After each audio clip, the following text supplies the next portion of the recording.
The basis of everything is the source. From the source has emanated this manifestation. The source obviously has not used any material to create the manifestation. I say obviously because the source is the source. Other than the source, nothing else. So the source had no material available to him or to it or to her to create the manifestation. Therefore, obviously, the manifestation cannot be something other than the source. The basis is really as simple as this. Problem arises if not only the entire manifestation, but some tiny little part in the manifestation considers itself separate from the source and then wants to be one with the source. That's the real problem. The source is just all there is. One problem arises because the ordinary man prefers to use the word God. So once we use the term God for the source, even if it is understood originally that we use the word God for the source, gradually in practice, the word God has come to be used not as the source, but as someone, some entity much more powerful than the human being. All the problems in the world are only for the human being. No one is bothered with anything concerning either the source or the manifestation. The problem is the human being. And the problem is the human being because the human being considers itself, himself or herself, as something on his own.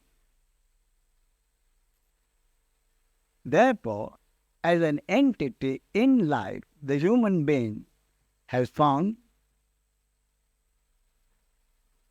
that it cannot control life. So therefore, the human being has created an entity just like himself, an entity but all-powerful. It is a concept that the human mind has created, called it God, gave that word or concept attributes, all-knowing, all-powerful, all-merciful. I repeat, the human mind has created God as an entity concerned with the manifestation, but with a totality of powers far beyond his own, and gave it attributes all-knowing, all-powerful, all-merciful.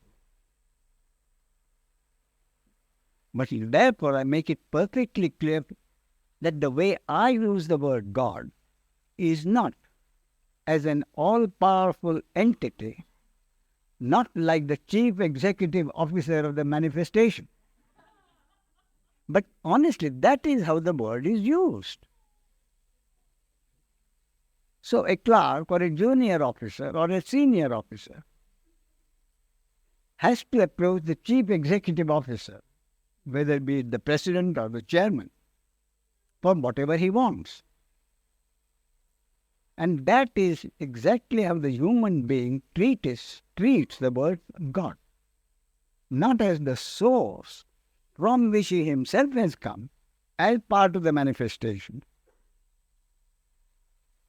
in which case, if that is truly accepted, then the source is only one.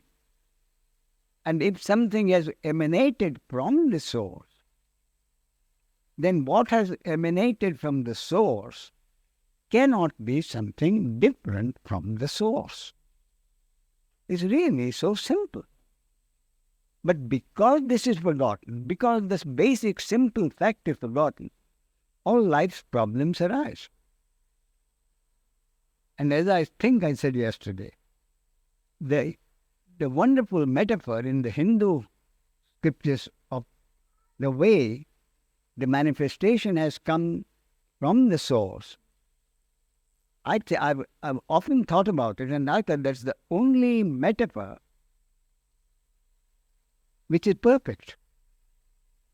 Any metaphor that you use in talking about spirituality, about the source, we have to use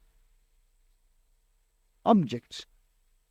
Any example, any metaphor, we have to use objects. And when we talk of the source and its functioning, there is no question of any objects. But in this particular metaphor is so apt. This metaphor compares the manifestation arising from the source, or the source throwing out the manifestation, like the spider throws out its web.